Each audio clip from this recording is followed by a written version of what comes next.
কার্যক্রম নিষিদ্ধ আওয়ামী লীগ দল হিসেবে নিষিদ্ধ হবে কিনা সেটি আদালতে নির্ধারিত হবে বলে জানিয়েছেন প্রধানমন্ত্রীর তথ্য ও সম্প্রচার উপদেষ্টা ডাক্তার জাহিদুর রহমান। দলটির প্রতিষ্ঠা বার্ষিকী ঘিরে সেনাবাহিনী মোতায়েনের বিষয়ে বলেন, জনগণের নিরাপত্তার কথা বিবেচনা করেই সরকার এর সিদ্ধান্ত নিয়েছে। আজ সচিবালয়ে আয়োজিত সাপ্তাহিক প্রেস ব্রিফিংয়ে সাংবাদিকদের প্রশ্নের জবাবে তিনি এসব কথা বলেন। বিস্তারিত মিঠুন সরকারের প্রতিবেদনে ক্যামেরায় ছিলেন পারভেজ রাসেল। প্রসেসটা এখন আপনাদের জানা হয়ে গেছে এবং অবশ্যই আপনাদের প্রশ্ন আমরা নেব।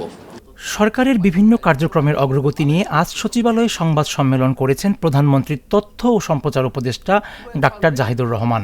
এ সময় কার্যক্রম নিষিদ্ধ আওয়ামী লীগের প্রতিষ্ঠা বার্ষিকী ঘিরে সারা দেশে সর্বোচ্চ সতর্ক অবস্থার বিষয়টি উঠে আসে।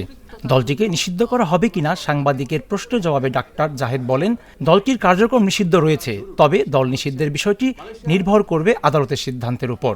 আওয়ামী লীগ দলটা নিষিদ্ধ হবে কি হবে না এই জিনিসটা একটু ক্লিয়ার করে রাখা দরকার। সেটার নির্ধারিত হবে আদালতে, আইসিটিতে। তারা মানবতা বিরোধী অপরাধে যুক্ত ছিল কি ছিল না সেই বিচারের পর নির্ধারিত হবে। যেটা হয়েছে ওই পর্যন্ত যেহেতু তারা বিচারাধীন থাকবে, সেই পর্যন্ত তাদের কর্মকাণ্ড নিষিদ্ধ থাকবে সন্ত্রাস দমন আইন 2009-এর অধীনে। সো তারা কর্মসূচি নিষিদ্ধ।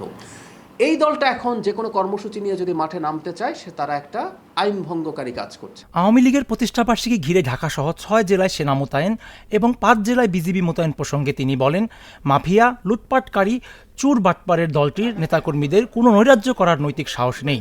জনগণের নিরাপত্তার কথা বিবেচনায় নিয়ে সারা দেশে আইন শৃঙ্খলা বাহিনীর নজরদারি বাড়ানো হয়েছে। সেনাবাহিনীর দেয়া নিয়ে আমি যেটা বলবো, এর মানে এই না যে অনেক কিছু তারা করে ফেলতে পারে। আমি একটা কথা বলি না, চোরের মায়ের বড় গলা, মানে আওয়ামী লীগের বড় গলা হতে মানে আমাদের সবার মেমোরি শেষ হয়ে যেতে হবে। আমরা সবার ডিমেনশিয়া হবে, তারপর কোনোদিন আওয়ামী লীগ আমাদের সামনে বড় গলা করে কথা বলতে পারবে, এর আগে আমার মনে হয় না। সো তাদের ওই নৈতিক সাহসও নেই। নৈতিক সাহস যদি না থাকে, কিছু লুটপাটকারী মাফিয়া চোর বাটপারের আসলে খুব বেশি নৈতিক সাহস থাকে না।